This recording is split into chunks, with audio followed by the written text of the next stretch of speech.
Kemi nderin dhe kënaqësinë që këtë mëngjes të kemi të ftuar afaristin Lam Kallaba. Mirëmëngjesi dhe faleminderit që jeni sot me neve.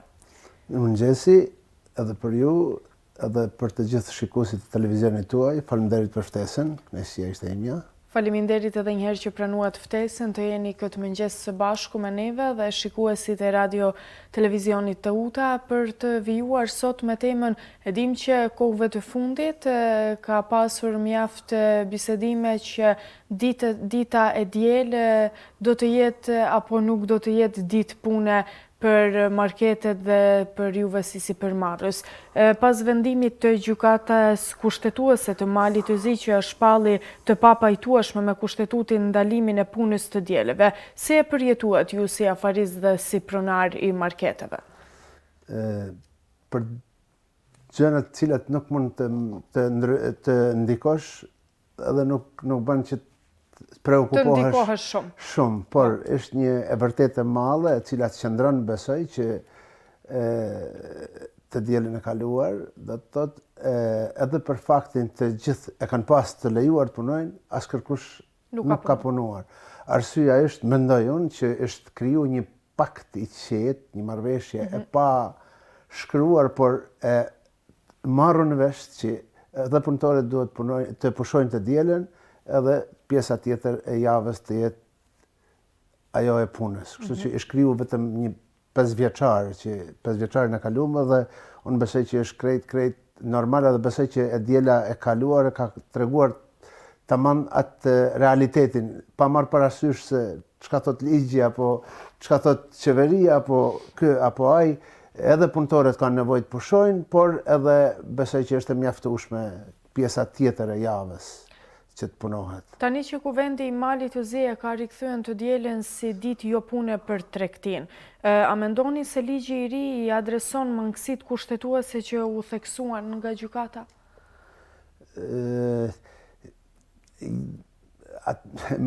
Ma tepër bëhet politikë se sa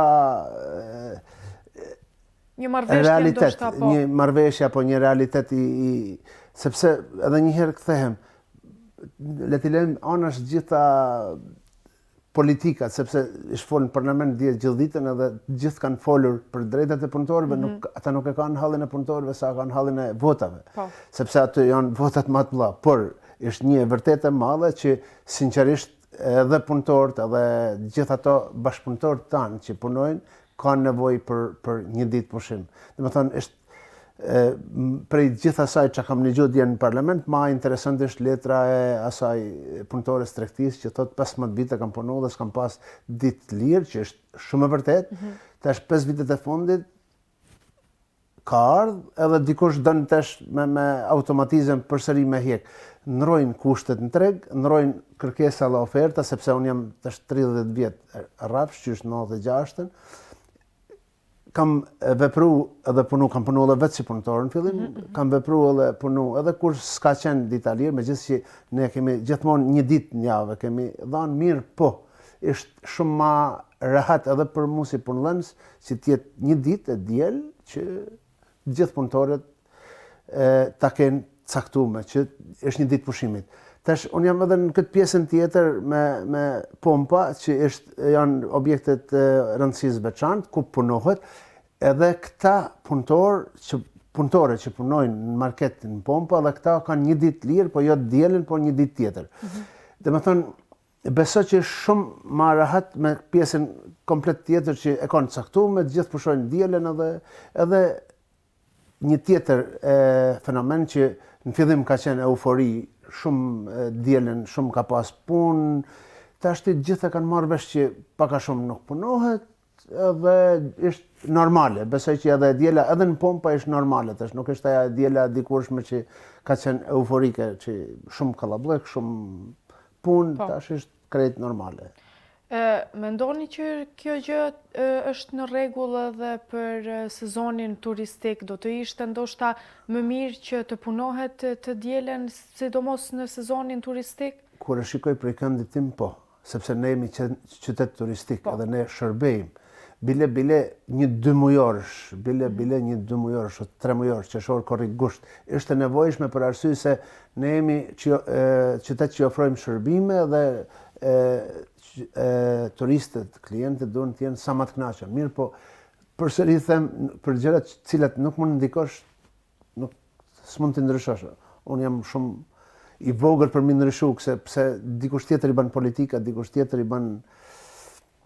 Ju si afarist e dim që jeni tash shumë gjatë në treg dhe në këtë pjesë, në këtë fushë, që merreni me tregti, por keni pasur derisa kanë ardhur këto bisedime, këto lajme, këto informacione nga shteti, keni pasur ndoshta edhe pyetje dhe bisedime edhe me punëtorët, si kanë qenë ato pyetjet e tyre, ndoshta edhe ato ndikimet nga kjo gjë?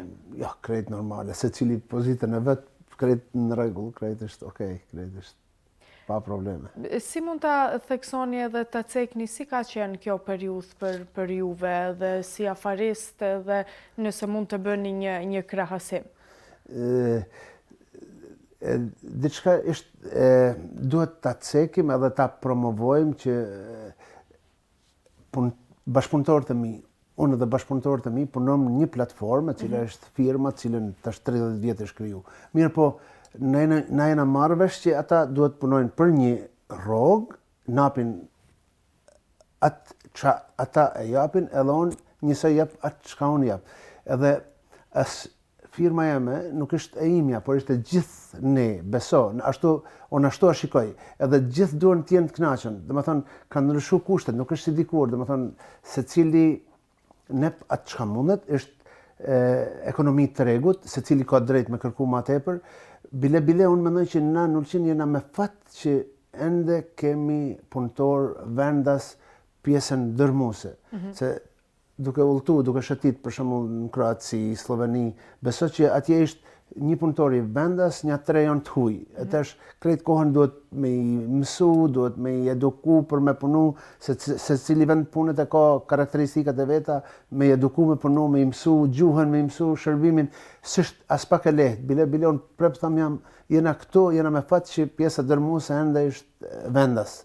Tash kur të hyjmë në Bashkinë Evropiane, që është shumë pozitive, që bajtifo allon që sa më shpejt, kjo do të na sjellë edhe këtë problem se bëhet lëvizje lirë ma madhe dhe do të kena përsëri mungesë punëtorëve, kështu që ne duhet të jemi të kujdesshëm në këtë pjesë edhe që të japim maksimumin që të gjitha shtresat në firmat tona, unë si punonës të jenë të kënaqur, që të mendojmë pak edhe për të ardhmen, që të kemi sa më shumë njerëz të kënaqur në firmën tonë, që nëse kena njerëz të kënaqur, atëherë njerëzit e kënaqur janë nëse marrin rrogën rregullisht, nëse marrin rrogën në rregull të mirë, që është se kjo është ekonomi e tregut.